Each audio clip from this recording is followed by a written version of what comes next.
Ladies and gentlemen, good evening. Today is a very chill Friday of March 22nd. 22nd, yeah, I guess that's how you say the dates in English. I don't fucking know. Today we are going to be installing Arch Linux on a VM, and I'm going to show you how to. I'm going to guide you through the process of installing it through this beautiful reference from the Arch wiki, and we're going to set up some additional things, specifically encryption on the main disk, and I guess install some basic software. I'm going to guide you through how to do that, and just get basic software running on your VM if you want to work on it.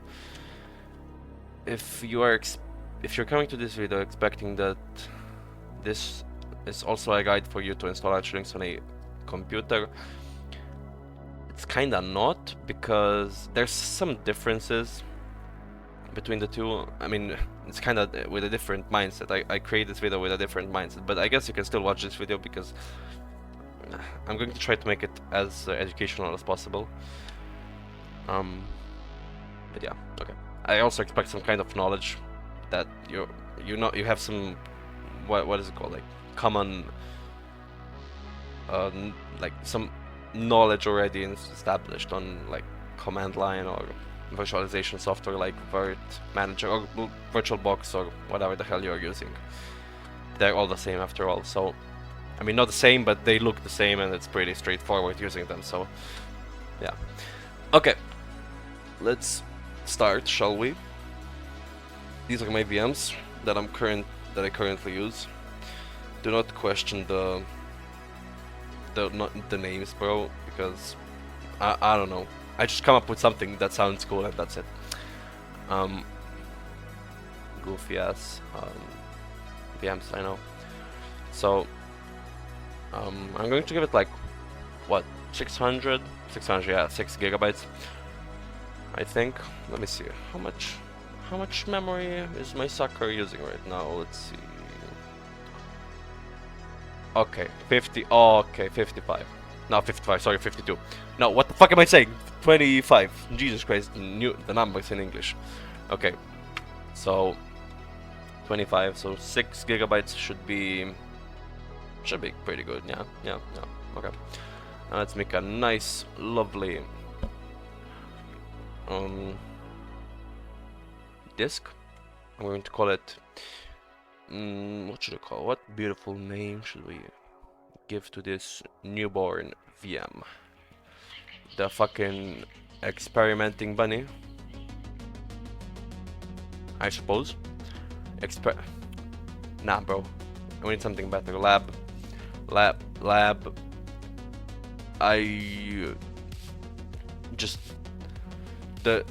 universal lab. Let's go. 50 gigabytes, and that should do the job. Meanwhile, this is creating because it's probably going to take like 500 years of my lifespan. I'm just going to go here and tell you, yeah, this is the installation page. Don't be afraid of this, because it's not really that difficult. I'm going to guide you through it, and I'm going to leave a link in the description if you're interested in following along, maybe on the page or something on the second monitor. I don't know.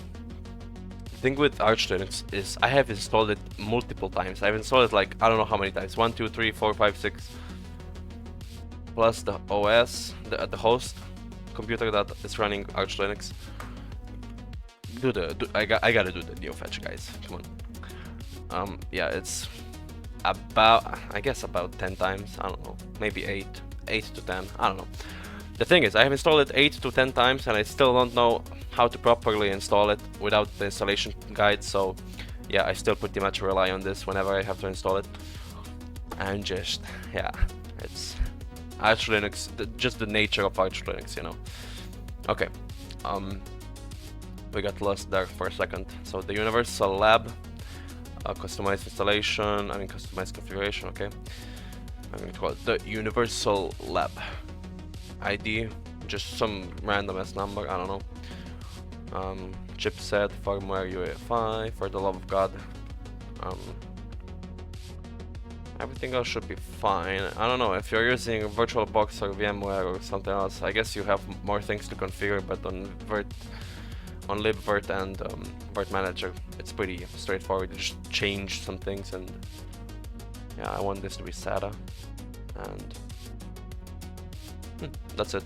I'll probably add a shared directory because I'm going to be creating file systems and testing them, so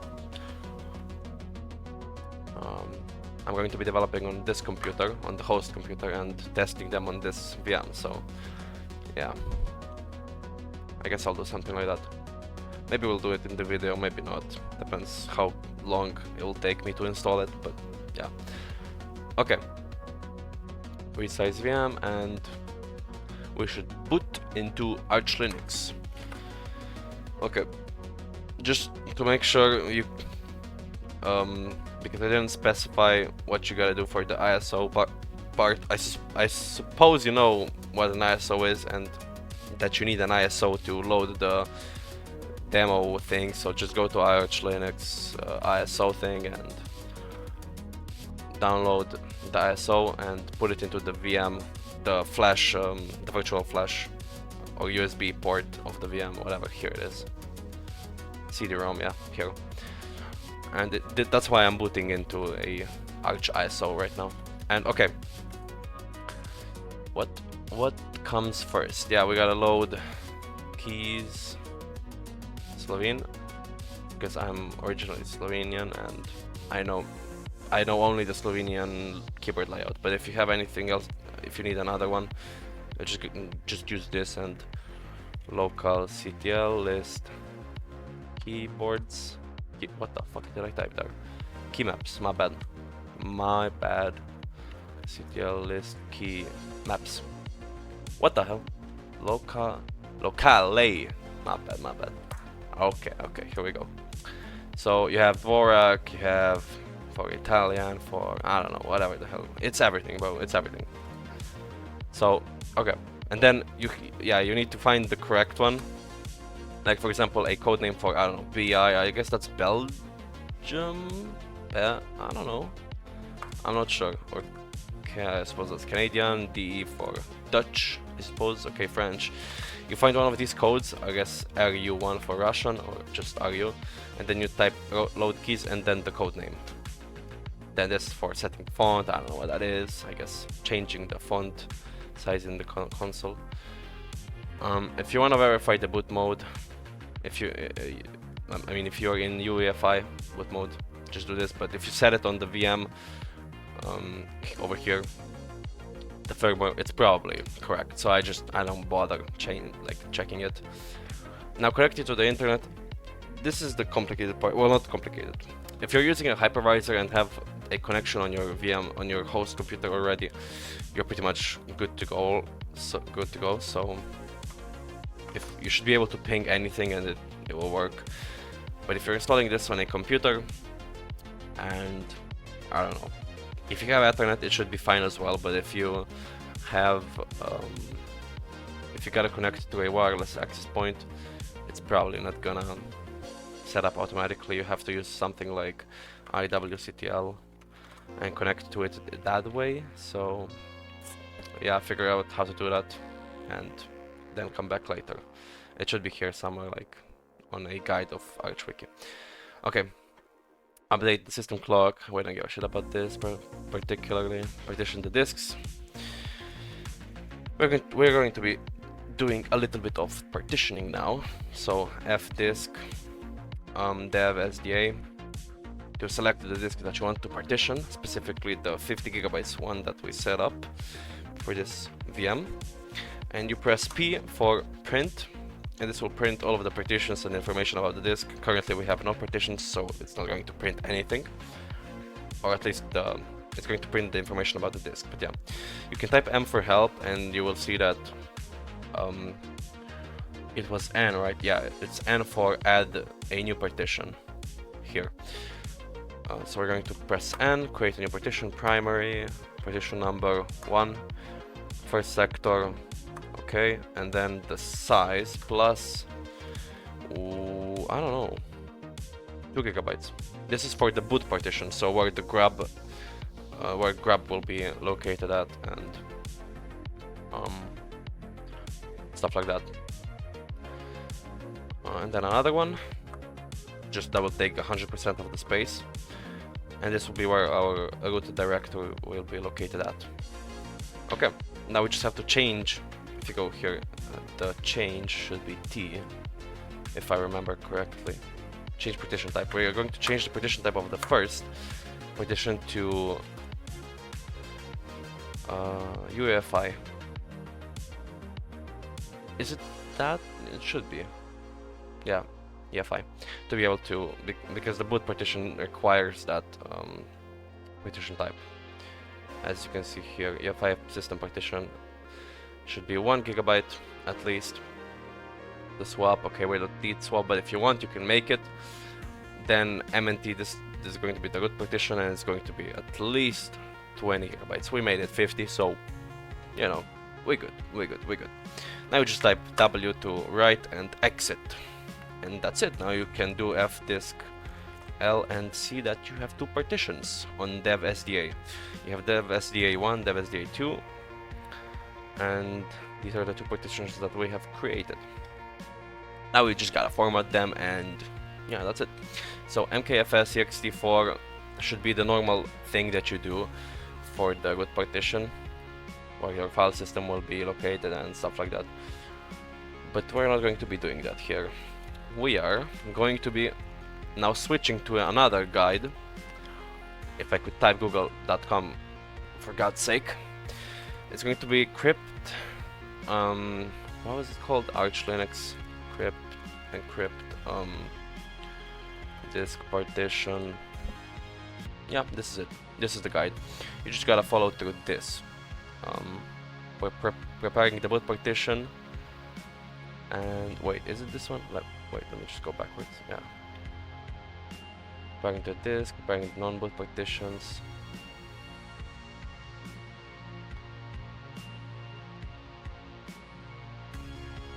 I don't think this is the one. Wait, let me just see. My partition with TMP. Everyone looks. It should be though. Yeah, this is it actually. I was just blind. I don't know what happened to me, but okay. So these are the commands that you have to execute, and like it tells you here what you gotta do. So yeah, this is how it will work basically. You are going to encrypt this root partition, put on a password to it,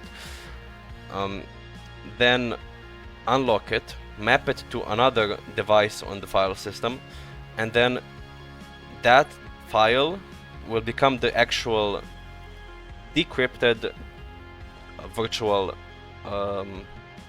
device that you are going to format, and that is going to be the virtual device that you're going to be treating as your root file system.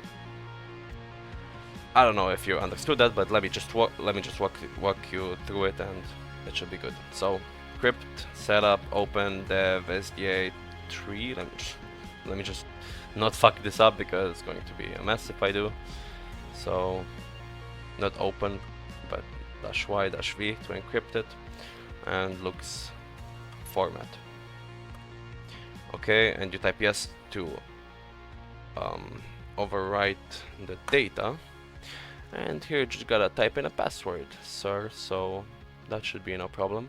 I'm going to generate the password on my XFCE database. Okay, so the thing finished, and now the partition is encrypted. I had to cut out the scene because I had some technical issues, but we should be good now. And yeah, now the partition is encrypted, and you can mount it with crypt setup open dev SDA 2, and then the name of the new virtual disk, which should be just root, I don't know, and then the passphrase. Okay, now it decrypted it, and it should be available now under dev mapper, and yeah, there it is, root. It's just a symlink to dm0. Okay, fair. Now you're going to format this one, this mapper. Okay, just like they do here. Just do mkfs.txt4 dev mapper root. You're not going to format the SDA2 because that's where the encrypted things are stored in as well. So you wanna format the decrypted data of that encrypted partition. I don't know how to explain it properly, but hopefully you understood it. After this, I guess if you have swap, you can just mk swap and then the name of the partition. But yeah, we didn't provide any swap.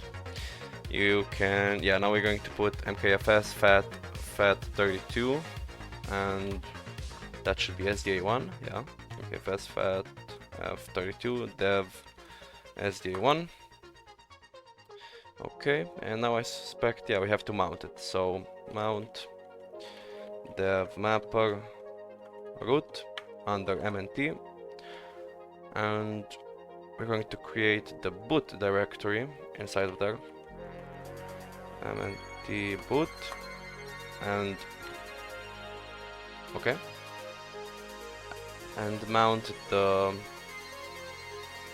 boot partition inside of it. Boom. If you have swap, swap on, and that's it. Now we're going to install essential packages into the system with pacstrap, which I suspect installs the what are they called? I mean the packages, but not on the main system, under a different directory. Yeah. So I'm just going to do a pacman-sy to synchronize the links, and pacman s arch linux keyring. I think I should install it because I think, yeah, this ISO is missing the arch linux keyring, and I have to install it every time to make sure that I can install other packages. I don't know why. It's just an old ISO, and it's always broken in some way, so yeah, bear with me. Okay, pacstrap. Let's see what it does, actually, I'm curious. Install packages to the specified new root directory. I mean, yeah, okay. Avoid copying the host spec when querying to the target. Yeah, okay, no. Okay, pacstrap, and we shall just do /mnt base Linux firmware. Also install vim, new vim. What else? DHCP-cd, because you need the DHCP-cd serve daemon to connect to the network. If you have a wireless connector, if you have a wireless network, you need to install IWCTL as well. The IWCT, I don't know what it's called, the package, but yeah, just a Google search should do the job. Then what else? What else? I don't know. Wait, I actually have a list on my GitHub of all the packages that I usually need for the installation of Arch Linux. Let me just see if I can find it. Hopefully I have it somewhere. Maybe I was wrong, maybe I don't. Well, that's unfortunate.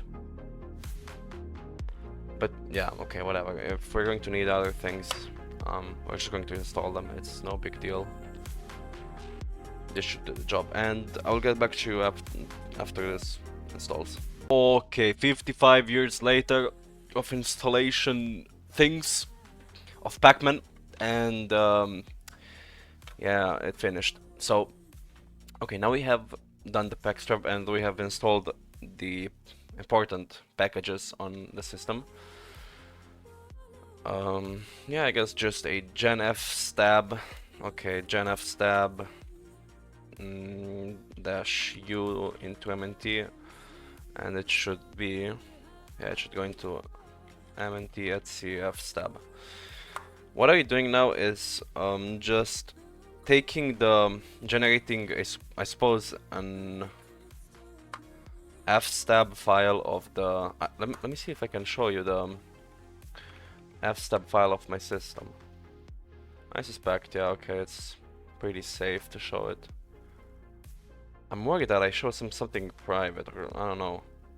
Nah, it should be fine, okay. So this is how the fstab file looks like. It just you put some identifiers on the device that you're referring to, and then the mounting point, and the computer will mount the disk on start of the computer. So every time it boots, it will mount this specified UID device or partition into the specified directory. And yeah, that's what it does. That's just what it does. Easy as that. But okay, we can chroot into MNT, and here we are now inside of our future system that we're going to use in a couple of minutes after we install this motherfucker localization. Okay, local gen. Let's see, nvim etc locale.gen. No, not locale.gen. Let's see, what the hell? Locale.conf. Of course. How could I fuck that up? Lang and what is it? enus, yeah, enus.utf8. Ooh, what the fuck? Yeah, okay. Now, just vconsole, okay, this is the same as before, nvim etc vconsole keymap Slovene for the keyboard language that you're using, or the keyboard layout. Oh wait, sorry, it's etc vconsole vconsole.conf. Okay. Now the host name, okay, of course, the host name, how could we forget about the host name? The universal lab. Yeah, hell yeah, bro, okay. Network configuration, yeah, we did that, mk init cpio. Let's just do that, and init cpio p. Okay. Wait for this to finish. To be honest, I don't know specifically what this does, so let me just read it for you. Creating a new init RAM FS is usually not required because mk init cpio was run on installation of the current package with packstrap. Okay. Yeah, we'll need to recreate it after we set up the system encryption, but later. Actually, it's going to be soon. Yeah, we're just going to have to set up the system encryption. Okay, good partition, good password. Set up some good password that you're gonna use. I'm going to create a new one here. Let's see, the universal lab root. Let's put a nice password of 700 bits. Okay, there you go. We have set up the password, and now we are going to switch back into this guide to yeah, change the mk init cpio. That's why we have to regenerate it, because going into nvim, where is it? mk init cpio.conf, we have to change the hooks specifically, and we have to add a new hook that will run on start, and this will be the encryption. Encrypt after the block. You have to make sure that the order is correct as they specify here as well. It should be like this. So mod conf kms keyboard keymap console font block files encrypt file systems and fsck. So after the block it should be encrypt. Everything else I think I have already, because I always have. I don't know if I'm missing something. No, not really, so that's cool. Now we have to configure the bootloader. But first I'm just going to init cpio regenerate the init ramfs with the new hook. As you can see here, it's running the build hook of encrypt. In order to unlock the encrypted root partition at boot, the following current parameters need to be set by the bootloader, of course, but this we have to do after we install the bootloader, because we don't have it already, so we just need to install grub. And how do we do that, you might ask? Well, we need a third guide for grub. And this one is actually quite simple. You just go down here, and this is the thing you need to worry about. Mount the EF5 system partition, and the reminder of the section, substitute ESP with its mounting point, okay. Choose a boot partition, bootloader identifier, just the name of the boot thingy. Execute the following command to install the grub, yeah. So, install target, I suppose you're using x86-64, but yeah. EFI, then the mounting point of the EFI partition, and then the bootloader ID. Just as easy as that, bro. It can be simpler than that. So first we have to install it though. So pacman grub. What is the package name? Grub? Is it grub? I don't know. Grub. What the hell is the package name? This? Let's see. Arch Linux. Grub package. Yeah, it's grub. Okay, not bad. Okay, so we install this as we said, and then yeah, we just execute this. Okay, grub install. Well, that's strange though. I think we need a grub install though. Package? Wasn't it called like this? No? Okay. I just have bad memory, whatever. Grub install x what was it? The flag, yeah, target, okay, target x86, 64, EFI. Oh yeah, dash EFI. EFI directory boot, because it's relative to /mnt, okay, because we're in ch root, it's going to be relative to mnt, so the actual location will be /mnt/boot. Okay, bootloader ID, the universal lab, boom. So yeah. Oh fuck, I forgot to install EFI boot mgr. How could I forget to install that? Bro, that's how it is. That's just how it is. Okay, now it should be successful though. After that, I think we finished already, you know? How long was that? Like 10 plus 20 minutes. Easy as fuck. Okay.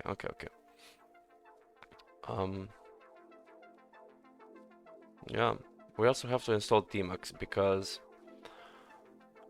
a cool feature, like the main thing that Tmux offers is splitting the terminal, and I really need that because I don't think I want to install GUI on this VM. I don't think I will need to.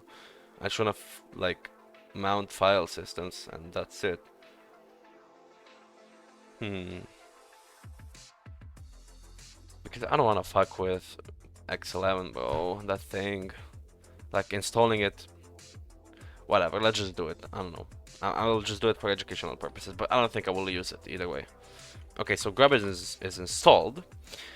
Now we need nvim etc default grub, edit the kernel parameter, which is grub cmd line linux.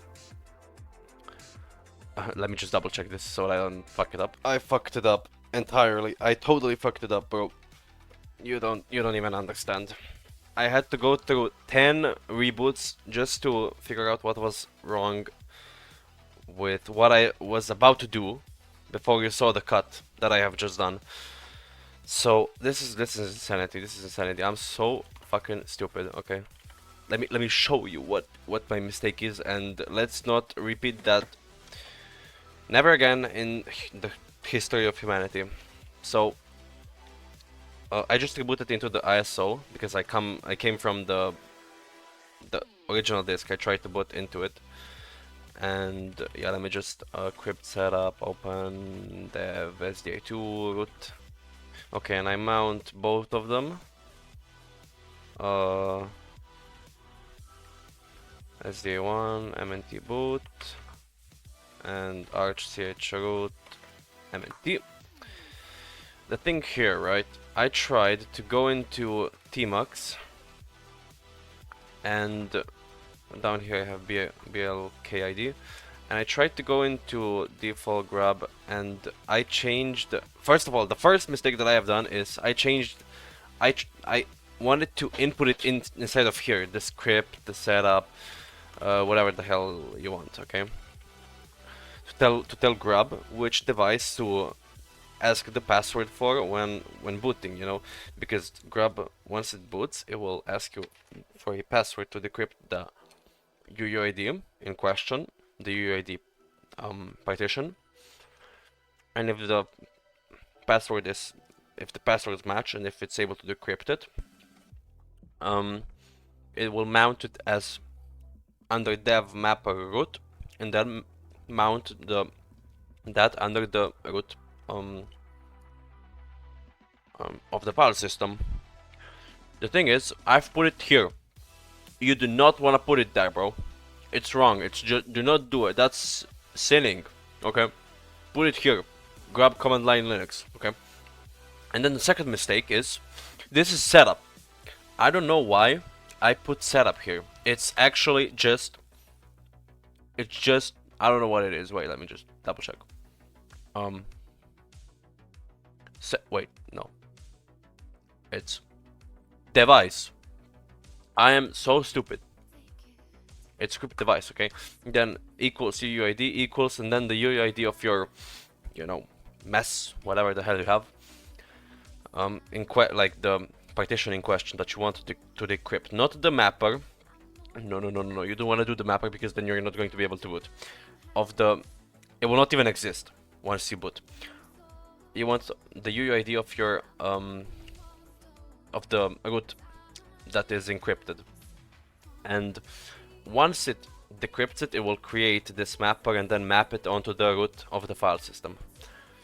Jesus Christ. Okay, so this UUID, then colon root, and then root equals dev mapper root, and that should be it, bro. So okay, you do this, and then you grab mkconfig o boot grab.cfg. This will generate the configuration file for grab off of this file. And what now? Yeah, let me just show you the mkinit cpio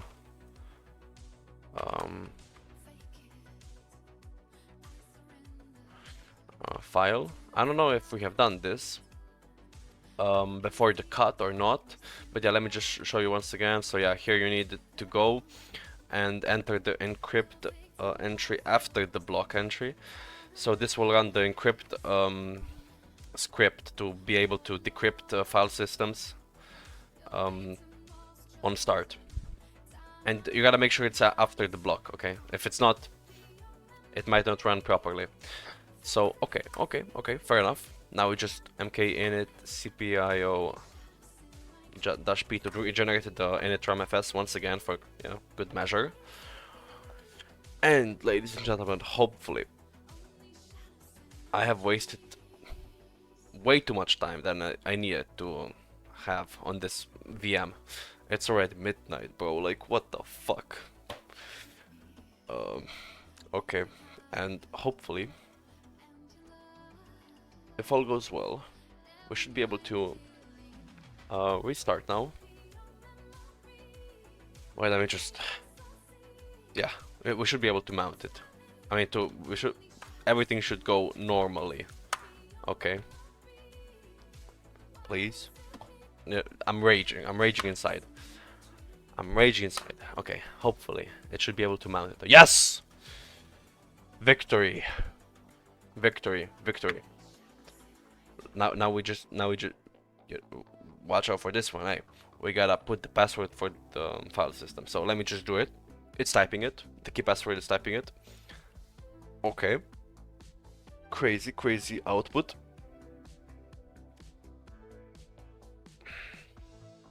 Ladies and gentlemen, we made it. It's running. Okay, root. And I'm going to type the password. Okay. Okay, it works. After years of dying, bro, let's go. I got my personal and test environment for file systems. I just gotta make a shared folder now and that's it. But okay, say you don't want a terminal in your VM, you want something more GUI-like.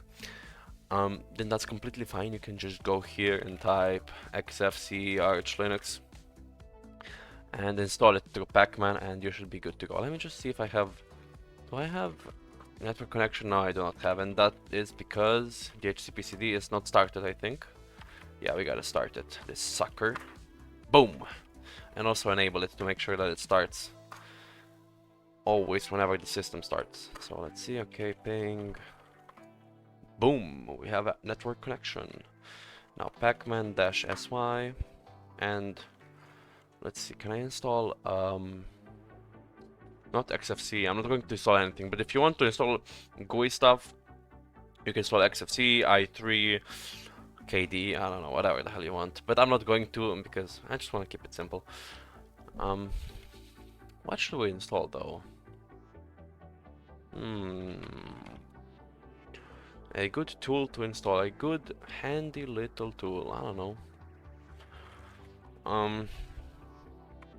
Nano, just for the sake of it, just try it out. Nano, let's see. Can I install Nano?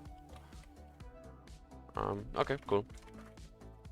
I'm running free software, let's go. I'm running free software inside of free software inside of free software. Okay. Okay.